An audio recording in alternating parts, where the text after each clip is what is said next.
Welcome. In this tutorial, we'll guide you through the steps to delete your call history on the WhatsApp app for PC after the latest update. If you're looking to tidy up your call logs and maintain your privacy, you're in the right place. First, let's start by launching the WhatsApp desktop application on your computer. Make sure you have it open and are logged in. Once you're in, take a look at the left side of your screen. You will see several icons. Among them, find and click on the phone icon.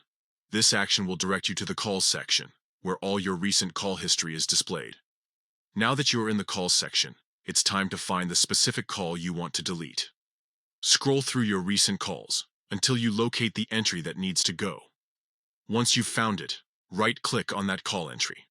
A context menu will pop up with several options. From this menu, select the option that says Clear.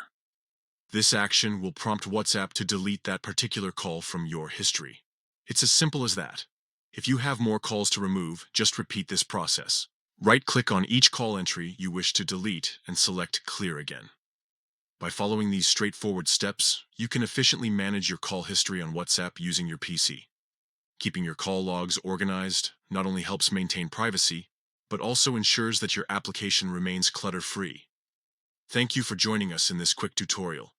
We hope you found it helpful in managing your WhatsApp call history. Don't forget to check back for more tips and tricks to enhance your WhatsApp experience. Happy chatting!